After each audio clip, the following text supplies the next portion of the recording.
যদি আমি একজন মুসলমানকে প্রশ্ন করি তুমি আল্লাহর নবীকে নেতা মানো কি মানো না, সে কি বলবে? যদি বলে মানি না, ভেজাল আছে। তো একজন মুসলমান তো ইসলামের বাইরে যাওয়ার কোনো সুযোগই নেই। বিএনপি কি বলবে? আমরা ডেমোক্রেসি চাই। কি চাই ভাই? ডেমোক্রেসি মানে গণতন্ত্র। গণ মানে জনগণ, তন্ত্র মানে আইন। তারা কি চায়? জনগণের আইন চায়। আমরা কি বললাম? ইসলাম চাই। তো একজন মুসলমান কি জনগণের আইন চাবে না ইসলাম চাবে? এই জন্য একজন মুসলমান ইসলামের বাইরে যাওয়ার কোনো সুযোগ নেই। যদি আমি প্রশ্ন করি ভাই গণতন্ত্রের আবিষ্কারক কে, প্রণয়ন কে করছে, বলবে Abraham Lincoln, Socrates, Plato, Aristotle, Montesquieu, Locke, Rousseau এরা। আর আমি বলবো ইসলামের প্রবক্তা কে, বলবেন নবী আলাইহিসসালাতু ওয়াসসালাম। কি কথা ঠিক না? এখন আপনাদের ধারণা কি আমি এইমাত্র যে কথাগুলি বললাম, একজন মুসলমান কি ইসলামের বাইরে যাওয়ার কোনো সুযোগ আছে? কোনো সুযোগ নেই। হ্যাঁ, ইসলামকে বাদ দিয়ে যাওয়ার সুযোগ আছে, সেটা ভিন্ন কথা। সে যেতে পারেন, কোনো সমস্যা নেই। একজন মুসলমান সেকুলারের মধ্যে যেতে পারে না। সেকুলারিজমের অর্থ হলো ধর্মহীনতা। ধর্মহীনতা, যদিও আমরা বলি ধর্মনিরপেক্ষতা, এটা ভুল। সেকুলারের মূল মিনিংস হলো ধর্মহীনতা। যেখানে ধর্ম আছে সেখানে সেকুলার নেই, যেখানে সেকুলার আছে সেখানে ধর্ম নেই। বুঝাতে পারিনি? আমি তো মুসলমান, আমি তো আমার ধর্মের পক্ষে। একজন খ্রিস্টান ধর্মের পক্ষে। একজন ইহুদি ধর্মের কি ভাই? আপনার ধর্মের পক্ষে না নাকি ভাই? হিন্দু ধর্মের, খ্রিস্টান ধর্মের। এর জন্য কোনো ধার্মিক নিরপেক্ষ না। যে নিরপেক্ষ সে ধার্মিক না। কি কথা বলি? কোনো ধার্মিক নিরপেক্ষ না। যে নিরপেক্ষ সে ধার্মিক না। একমাত্র নাস্তিকটাই নিরপেক্ষ হতে পারে, কোনো ধার্মিক নিরপেক্ষ হতে পারে না। এর জন্য একজন মুসলমানের সেকুলারিজম, ধর্মনিরপেক্ষবাদী হওয়ার কোনো সুযোগ। এখন প্রশ্ন করতে পারে হুজুর হিন্দুরা ইসলাম কেন করবে? প্রশ্ন এখানে। খ্রিস্টানরা হাত পাকায় কেন ভোট দিবে? প্রশ্ন এখানে। মুসলমান তো ইসলামের বাইরে ভোট দেওয়ার কোনো সুযোগই নাই। ভোট মানে কি? সমর্থন করা। ভোট মানে কি? সাক্ষ্য দেওয়া। ভোট মানে কি? সহযোগিতা করা। কথা ঠিক না? ভোট মানে সমর্থন করা। আমি কি বললাম? আমাকে ভোট দাও, আমি গণতন্ত্র প্রতিষ্ঠিত করব। আমাকে ভোট দাও, আমি সেকুলারিজম, ধর্মনিরপেক্ষবাদ প্রতিষ্ঠিত করব। আমাকে ভোট দাও, আমি কমিউনিজম প্রতিষ্ঠিত করব। আমাকে ভোট দাও, আমি ইসলাম প্রতিষ্ঠিত করব। এখন আপনি কাকে ভোট দেবেন? যদি অন্য জায়গায় ভোট দেন, তো ইসলামকে অস্বীকার করে আপনি অন্য কোনো জিনিসকে গ্রহণ করেছেন। আপনি ভেবেছেন কি ভোটটা একটা সিল? আমাদের দেশের মানুষকে জাহেল, এরা মনে করে ভোট মানে একটা সিল দিলাম বাস, উৎসব মানে ওই যে দুর্গা পূজার উৎসব আছে না, এরকম মনে একটা উৎসব মনে করছে। আসলে ভোটটা তো উৎসব না, মারাত্মক ব্যাপার। ধরে নেন এখানে আমরা যারা আছি, একটা সংসদ। এটা কি ভাই? সংসদ। আপনারা সবাই সংসদ সদস্য। কি খুশি হয়েছেন না? আমরা সবাই সংসদ সদস্য। ধরেন আমি স্পিকার, আমি বিল উত্থাপন করলাম ভাই আল্লাহ বলতে কিছু নেই। কথা বলেন না কেন? কি বিল আনলাম? আল্লাহ বলতে। কে কে এর সমর্থনে আছে? যদি হাত তুলেন, অবস্থাটা কি? আপনি তো শুনে হাত তুলছেন, সমস্যা আছে কোনো? কথা হাত তুলে সমর্থন সমস্যা আছে? তা সংসদে কি বলেন তো? এই বিল উত্থাপন করলাম, হাত তুলেন, এই হা জয়যুক্ত হয়েছে, হা জয়যুক্ত হয়েছে নাকি? তার মানে হাত তোলাটা মারাত্মক। এতে ইমান যেতেও পারে, থাকতেও পারে। কি কথা ঠিক না? ইসলাম থাকতেও পারে। তাই সিলটা কি? এই সিলটা কথা বলেন না কেন? তা আপনি কাকে সমর্থন করতেছেন? আপনি কি দেখছেন একদিন এই সিলটা কি? একদিন চিন্তা করছেন এই সিলটা কি? আপনি কাকে সমর্থন করতেছেন? আপনি ভাবছেন হুজুর আমি 500 টাকা পেয়েছি, হুজুর আমি 1000 টাকা পেয়েছি, হুজুর আমাকে 10,000 টাকা দিয়েছে। আচ্ছা বলেন তো, কিশোরগঞ্জ এই ঈশ্বরগঞ্জের মানুষ, এই প্রশ্নের জবাব দেন তো, ভালো একটা দেশি মোরগের দাম কত 3 কেজি ওজনের? 500 টাকার কেজি কম না দেশি মোরগ, নাকি? ঠিক না? 2000 টাকা হতে পারে। তো একটা মোরগ কিনতে লাগে 2000 টাকার, আপনাকে কিনছে মাত্র 500 টাকা। আশরাফুল মাখলুকাত। এই ঈশ্বরগঞ্জের মানুষ বলেন তো, একটা ভালো খাসির, তাগড়া খাসির দাম কত? হ্যাঁ, তাগড়া সেই 10,000 টাকা পাওয়া যায় না। ওই দেখেন না, ছাগল কেস 15 লক্ষ টাকা এক খাসি কিনছে, মনে নেই ছাগল কেসের? একটা ভালো খাসির দাম 50,000 টাকা বা 30,000 টাকা। একটা খাসি কিনতে, একটা পাঠা কিনতে, এই যে হিন্দুরা পাঠা বলি দেয় না, ওই দেখছি পাঠার দাম অনেক বাড়ছে। কেন? ঘটনা কি? বলে হিন্দুদের কালী পূজা আসছে, পাঠা বলি দেবে। দাম কত? 1,50,000 80,000 টাকা একটা পাঠা। তা আপনাকে কিনছে 1,000 টাকা, একটা পাঠা কিনছে। তা আপনি কি পাঠার সিও? মানে আল্লাহ, কি কথা ঠিক না? একটা পাঠা কেনা যায় 1 লক্ষ টাকায়, আর আপনার গেছে মাত্র 1,000 টাকা। আজীব মানুষ। অথচ আশরাফুল মাখলুকাত, আশরাফুল মাখলুকাত, আল্লাহর বান্দারা, আশরাফুল মাখলুকাত, একটা পাঠার দামও নাই আলহামদুলিল্লাহ। যদি বিক্রি হন, একটা ষাঁড় কোরবানির হাটে বিক্রি হয় কত জানি ভাই? এই কথা বলিয়েন না, যা শোনেন শোনেন বাস। এই বলেন তো, কোরবানির হাটে একটা ষাঁড় বিক্রি হয় কত? ওই যে কি আরিয়াওয়ালা ষাঁড় কি না বলা হয় না জানে, আরিয়াওয়ালা, কত টাকা বিক্রি হয়?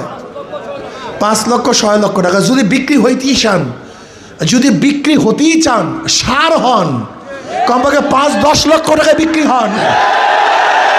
যদি বিক্রি হতেই চান, আশরাফুল মাখলুকাত, সর্বশ্রেষ্ঠ মানুষ, সর্বশ্রেষ্ঠ আল্লাহ পাকের মাখলুক, সৃষ্টি শ্রেষ্ঠ জীব, যদি বিক্রি হতেই চান, কমপক্ষে ষাঁড়ের দামে বিক্রি হন।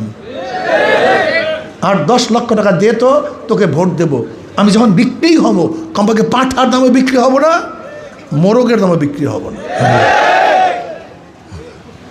এই সব দোষ জনগণের। আমাদের অবস্থাকে আমরা যত আকাম কুকাম করি, নেতারা জেলখানা থেকে বের হওয়ার সময় ফুলের তোড়া দিয়ে, ফুলের মালা নিয়ে বের করেন। যদি নেতারা আকাম কুকাম করার পরে জুতার মালা নিয়ে যাইতেন, তাহলে নেতারা আকাম কুকাম করতে পারত না। এই সব দোষ আপনাদের, এই যত দোষ সব আপনাদের। যাই হোক, এই জন্য একজন মুসলমান ইসলামের বাইরে সমর্থন করার কোনো সুযোগ নাই। প্রশ্ন হলো, হিন্দুরা কেন সমর্থন করবে? খ্রিস্টানরা কেন ইসলামের পক্ষে সমর্থন করবে? শান্তি পাওয়ার জন্য, মুক্তি পাওয়ার জন্য, নিরাপত্তা পাওয়ার জন্য। আমাকে অনেকে প্রশ্ন করে, এই সাংবাদিকরা প্রশ্ন করে, হুজুর যদি আওয়ামী লীগ নির্বাচনে অংশগ্রহণ না করে, তাহলে আওয়ামী লীগের লিডাররা তো পালিয়ে গেছে, কিন্তু ভোটাররা তো পালায়নি, তারা কাদেরকে ভোট দিবে?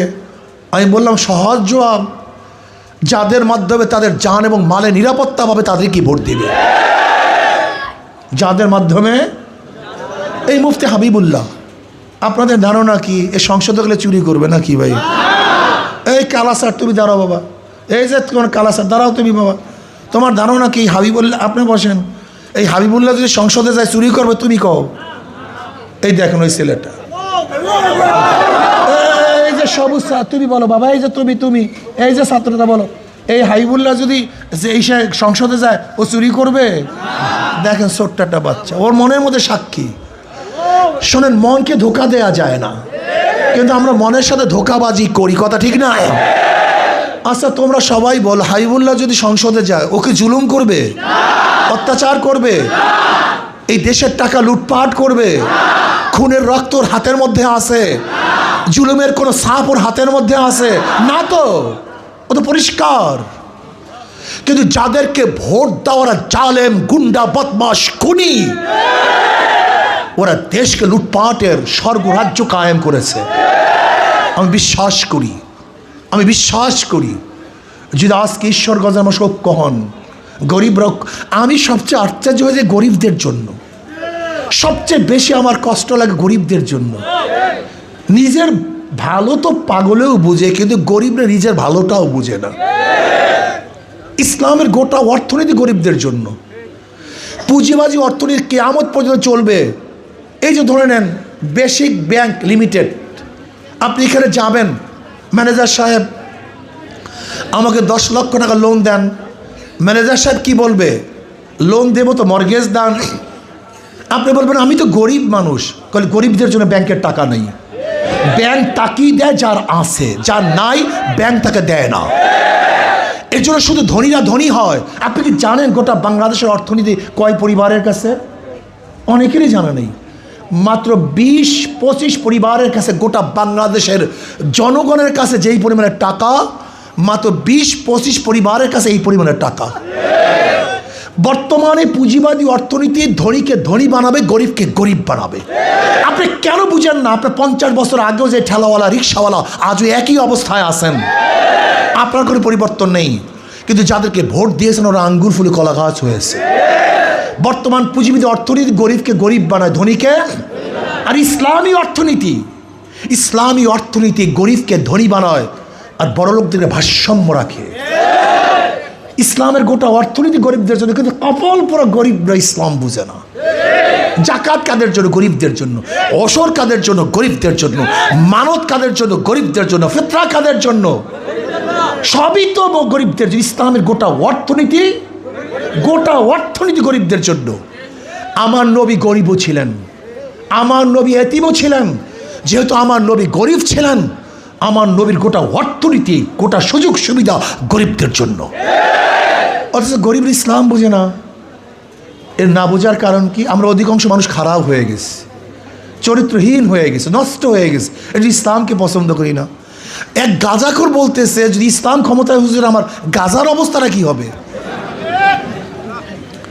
সে ব্যক্তির আর কোনো টেনশন নাই, ওর একই টেনশন গাঁজা। নেশাগরদের টেনশন কি? ওর নেশা, এছাড়া দুনিয়ার কোনো টেনশন নাই। আমি বললাম বাবা তুমি কি মসজিদে গিয়ে গাঁজা সেবন করতে পারো? বলে না। আমি বলি কেন? বলে হুজুর পরিবেশ নেই। আমি বলি ইসলাম ক্ষমতা আসলে গোটা বাংলাদেশটাই মসজিদের পরিবেশ হয়ে যাবে। তোমার নিজের থেকে তুমি গাঁজা সেবন করতে পারবে না। আমার কথা কিন্তু আপনারা বিশ্বাস করেননি। কারণ হুজুররা দানাই ফানাই করে, আসলে কথা বিশ্বাস করেননি। আচ্ছা বলেন তো এখানে যারা দাঁড়ানো আছে একজনও কি বিড়ি খান এরকম লোক নাই? ধূমপান করেন একজনও নাই? তা ধূমপান করেন না কেন? কথা বলে না। নিষেধ করছি, বাধা দিছি, বলছি, তা খান না কেন? আপনি আপনার অন্তর কাছে প্রশ্ন করেন তো, একবারও কি মনে চাইছে একটা বিড়ি ধরাই? কেন? তা পরিবেশের কারণে মানুষ ভালো হয়, পরিবেশের কারণেই মানুষ খারাপ হয়। সৎ সঙ্গে স্বর্গবাস, অসৎ সঙ্গে সর্বনাশ।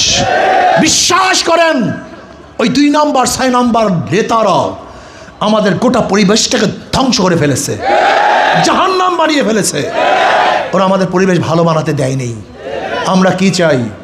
পরিবেশ ভালো হবে, মানুষগুলি এমনিতেই ভালো হয়ে যাবে, কোনো টেনশন নেই, কোনো টেনশন নেই, সব ভালো হয়ে যাবে ইনশাআল্লাহ।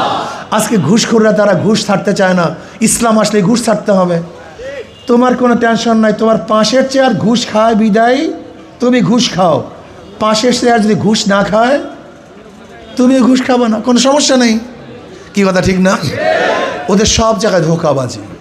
যারা নৌকা নিয়ে নির্বাচন করে নিজেরা নৌকা চালাতে পারে না, যারা ধানের শীষে নির্বাচন করে নিজেরা ধান কাটতে পারে না, যারা নাঙ্গল নিয়ে নির্বাচন করে নিজেরা নাঙ্গল চালাইতে জানে না, যারা কুঠা নিয়ে নির্বাচন করে নিজেরা লাকড়ি ফাটতে পারে না। তার মানে ওদের মার্কার সাথে নিজেদের কোনো মিল নাই। নৌকা কাদের প্রতীক? গরিবদের। নৌকা চালায় কারা? নাঙ্গল চালায় কারা? কথা বলেন না কেন? ধান কাটে কারা? কিন্তু যারা নির্বাচন করে একজনও গরিব না, সব প্রতীক গরিবদের। কিন্তু যারা নির্বাচন করে মানে সব জায়গায় ধোঁকাবাজি, সব জায়গায়। কিন্তু হাত পাখা এমন একটা প্রতীক, যে নির্বাচন করে সেও ঘুরাতে পারে, যারা সমর্থন করে তারাও চালাতে পারে। কথা ঠিক না? হাত পাখা চালাতে পারে পুরুষরা, হাত পাখা চালাতে পারে মহিলারা, হাত পাখা চালাতে পারে বড়রা, হাত পাখা চালাতে পারে ছোটরা। হাত পাখা প্রয়োজন হিন্দুদের, বৌদ্ধদের, খ্রিস্টান সবার। কাউর মার্কা ঘুমের সময় বুকের উপরে থাকে না, নাঙ্গল বুকের উপরে থাকে না, নৌকা থাকে না, ধানের শীষ থাকে না। ঘুমের সময় কলিজার উপরে একটা মার্কা থাকে, সেই মার্কার নাম হাত পাখা। সবাইকে শান্তি দেয়। কারেন্ট ফেল করে হাত পাখা, কথা কয় না। কারেন্ট ফেল করে হাত হাত পাখা ফেল, শান্তির প্রতীক হাত পাখা। আমি অনুরোধ করব, জীবন ভর ওদেরকে পরীক্ষা করেছেন, বারবার ফেল করেছে। এবার একটাবার কি ঈশ্বরগঞ্জের মানুষ ঐক্যবদ্ধভাবে একটাবার হাত পাখাকে পরীক্ষা করতে পারবেন না ইনশাআল্লাহ? কি আমার যুবকরা পারবে না ইনশাআল্লাহ? আমার ছাত্র বাবারা পারবে না? একটাবার পরীক্ষা করো, যদি ফেল করি দ্বিতীয়বার আর আসবো না। ইসলাম দুনিয়াতে ফেল করার জন্য আসেন, ইসলাম দুনিয়াতে পাশ করার জন্য এসছে। একটাবার মুফতি হাবিবুল্লাহকে আপনাদের কাছে রেখে গেলাম। আমি কোনো দল বুঝি না, মত বুঝি না, নিজের স্বার্থ পাগলেও বুঝে এই ঈশ্বরগঞ্জ উন্নয়ন করার জন্য, কোরআন ও হাদিসের আলো গোটা দুনিয়ার মধ্যে ছড়িয়ে দেওয়ার জন্য ইনশাআল্লাহ মুফতি হাবিবুল্লাহর পাশে সবাই থাকবেন তো ইনশাআল্লাহ? সব স্তরের মানুষ থাকবেন তো ইনশাআল্লাহ? আমি কেন দেখতে পারি, আল্লাহকে সাক্ষী রাখতে পারি না? নারায় তাকবীর, দুই হাত তুলে নারায় তাকবীর, নারায় তাকবীর। সব মার্কা দেখা শেষ, হাত পাখার বাংলাদেশ।